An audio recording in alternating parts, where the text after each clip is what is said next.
नमस्कार साथियों, GC learning point में आप सभी का एक बार फिर से स्वागत है। मित्रों, 18वीं लोकसभा चुनाव 2024 का बिगुल बज चुका है। इस चुनावी महापर्व में लगाए गए सभी मतदान पदाधिकारियों को मैं गुरुचरण यादव हार्दिक अभिनंदन व वंदन करता हूं।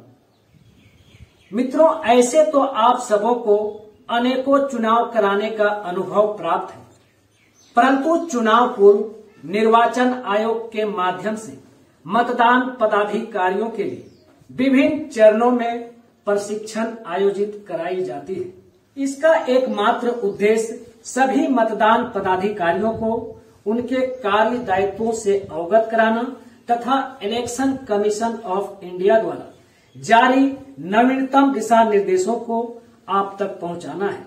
साथ ही चुनाव संबंधी कार्य दक्षताओं एवं व्यवहारिकताओं को परिमार्जित करना है। मित्रों, पूरे प्रशिक्षण को 3 हिस्सों में बांटा गया है, जिसे हमने पीडीपी वर्किंग मोड नाम दिया है, अर्थात प्री पोल, ड्यूरिंग पोल तथा पोस्ट पोल। यानी कि मतदान के पूर्व हमें किन किन बातों पर ध्यान देना है, मतदान के दौरान हमें क्या करना है और मतदान समाप्ति पर हमें क्या करना है। मित्रों, आज मैं आपको मॉक पोल से संबंधित सारी गतिविधियों की जानकारी दूंगा। साथ ही मॉक पोल के बाद होने वाली सीलिंग प्रक्रिया के बारे में भी बताऊंगा। बहुत ही इम्पोर्टेंट वीडियो होने वाला है, इसलिए आप अंत तक हमारे साथ बने रहें। और अगर वीडियो पसंद आए तो लाइक, शेयर एंड कमेंट करना ना भूलें। मित्रों, मतदान दिवस के दिन हमें सुबह 4 बजे तक हर हालत में उठ जाना है और जल्दी से फ्रेश होने के बाद मतदान की तैयारी में लग जाना है। तो चलिए एक एक करके जानते हैं कि मतदान से पूर्व हमें क्या क्या करना है। पहला, मतदान केंद्र नक्शे के अनुसार ही स्थापित करें। दूसरा, मतदान केंद्रों पर मतदाताओं के आने जाने के लिए प्रवेश और निकास द्वार सुनिश्चित कर ले और पोस्टर भी चिपका दे। तीसरा, मतदान केंद्र के बाहर नोटिस बोर्ड पर चुनाव लड़ने वाले अभ्यर्थियों की सूची अर्थात प्रारूप 7 को प्रदर्शित करें। चौथा, मतदान अधिकारी और पोलिंग एजेंट के लिए निर्धारित स्थान पर पोस्टर चिपका दे। पांचवा, महिला पुरुष मतदाता के लिए रस्सी बांधकर अलग अलग पंक्ति निर्धारित कर दे। छठा, बीयू के सैंपल को दीवार पर अवश्य चिपका दे। सातवां, मतदान केंद्र में संदेश प्रदर्शित करना है कि आप वेबकैम या सीसीटीवी के निगरानी में हैं। आठवां, अगर पोलिंग एजेंट आ जाए तो सबसे पहले उसका नियुक्ति पत्र अर्थात फॉर्म 10 लेकर उसे परिचय पत्र इशू कर देना है। याद रहे, एक पार्टी का अधिकतम 2 ही एजेंट नियुक्त करना है, लेकिन मतदान के समय एक को ही बैठने की अनुमति देना है। नौवां, एक बार पुनः ध्यान देना है कि मतदान केंद्र के 100 मीटर की परिधि में किसी भी राजनीतिक दल का कोई भी प्रचार संबंधी सामग्री ना हो और उस एरिया में लाल झंडा गाड़ देना है। मित्रों, सारी तैयारी हो जाने के बाद हमें सीयू, बीयू और वीवीपैट को निर्धारित स्थान पर सेट करना है। इसके लिए हमें कुछ बातों पर ध्यान देने की जरूरत है, जैसे बीयू और वीवीपैट को मतदान कक्ष में किसी टेबल पर ही रखना है, जमीन पर नहीं, और सीयू मतदान कक्ष के बाहर P3 के पास रहेगा। वीवीपैट के तार को सीयू तक इस प्रकार लाएं कि वह किसी भी चीज से दबे नहीं और मतदाता के पैर उसमें उलझे नहीं। इसके लिए वीवीपैट के तार को टेप की मदद से टेबल के पैर में सपोर्ट के लिए बांध दे। एक बात और ध्यान देना है कि वीवीपैट को कभी भी तेज प्रकाश के सामने या खिड़की के सामने न रखें और इसे हमेशा बीयू के बाईं ओर ही रखें।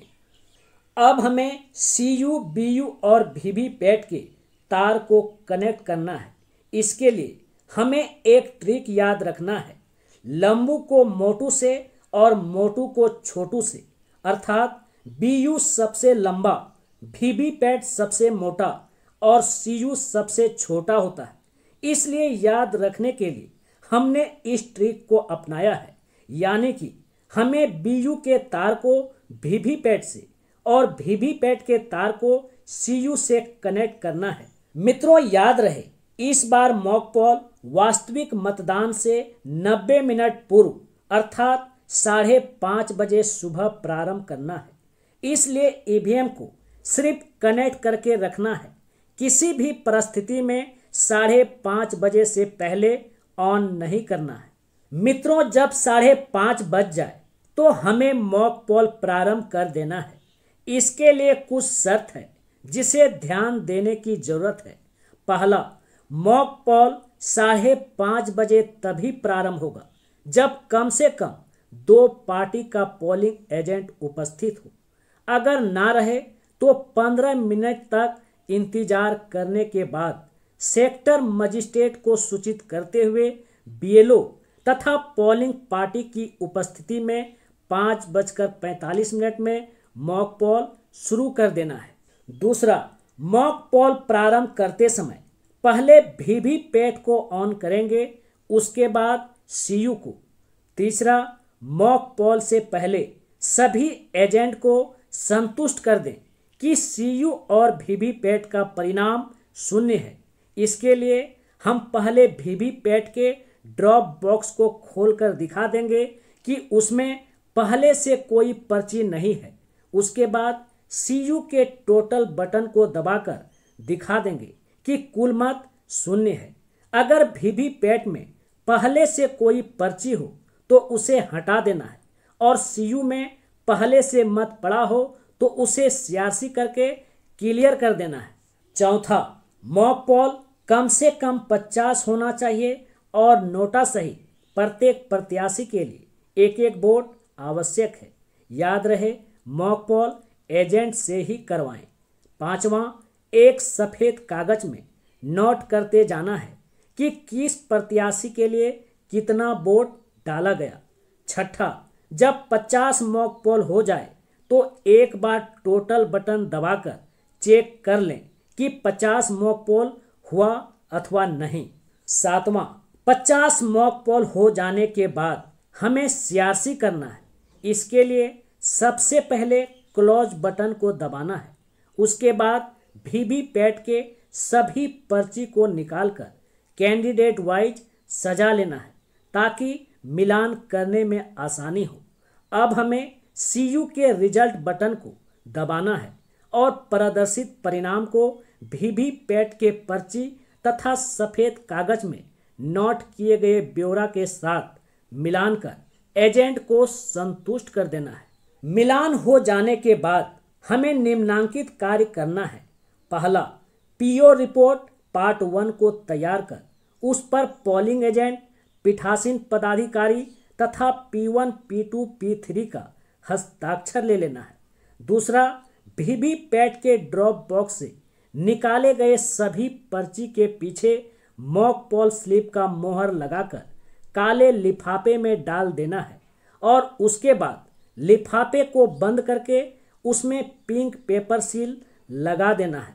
याद रहे, पिंक पेपर सील के नंबर के ठीक नीचे प्रिजाइडिंग ऑफिसर अपना हस्ताक्षर तथा मोहर लगाएंगे और दूसरे तरफ पोलिंग एजेंट का हस्ताक्षर होगा। काले लिफाफे के ऊपर सिल्वर पेन से लिखना है मॉक पोल पर्ची का लिफाफा। चौथा, अब हमें सीयू के क्लियर बटन को दबाकर मॉक पोल के रिजल्ट को क्लियर करना है। यह सभी उम्मीदवारों के लिए 0 परिणाम दिखाएगा। चौथा, क्लियर हो जाने के बाद एक बार पुनः सीयू के टोटल बटन को दबाकर चेक कर लेना है कि कुल मत 0 है कि नहीं। अगर कुल मत 0 ना दिखे तो फिर से सीआरसी करना है। मित्रों, अब हमें सीलिंग प्रक्रिया शुरू कर देनी है। इससे पहले हमें कुछ बातों पर ध्यान देना है। पहला, सीलिंग से पूर्व सीयू को ऑफ अवश्य कर दे। दूसरा, वीवीपैट को ऑफ नहीं करना है, इसे मतदान समाप्ति पर ही ऑफ करना है। तीसरा, सीलिंग से पूर्व green pepper seal, pink paper seal, special tag तथा एड्रेस टैग के नंबर को अपने पर्सनल डायरी में नोट करके अवश्य रख ले। मित्रों, सबसे पहले हमें कंट्रोल यूनिट को सील करना है। इसके लिए सबसे पहले हमें ग्रीन पेपर सील लेना है और उसके नंबर के ठीक नीचे पीठासीन पदाधिकारी अपना हस्ताक्षर और मोहर लगाएंगे और दूसरी ओर पोलिंग एजेंट का हस्ताक्षर होगा। सीयू को सील करते समय ग्रीन पेपर सील के ए वाले भाग को ऊपर तथा बी वाले भाग को नीचे रखना है तथा ग्रीन वाले भाग को रिजल्ट बटन पर तथा पिंक वाले भाग को प्रिंट बटन पर रखना है ताकि छिद्र से दोनों रंग स्पष्ट दिखे। इसके बाद ढक्कन को बंद कर देना है। अब हमें स्पेशल टैग लेना है। इसके निर्धारित स्थान पर सीयू का क्रम संख्या लिखकर पीठासीन पदाधिकारी अपना हस्ताक्षर और मोहर लगाएंगे और दूसरी तरफ पोलिंग एजेंट का भी शॉर्ट सिग्नेचर ले लेना है। उसके बाद छिद्र में धागा लगाकर इसके गांठ को सील कर देना है। याद रहे, सील करते वक्त सीयू पर मोटा गत्ता रखना ना भूलें। अब सीयू के रिजल्ट सेक्शन को बंद करके उसमें एड्रेस टैग लगाकर सील कर देना है और अंत में ग्रीन पेपर सील के ए सिरा को पहले और बी सिरा को बाद में चिपका देना है।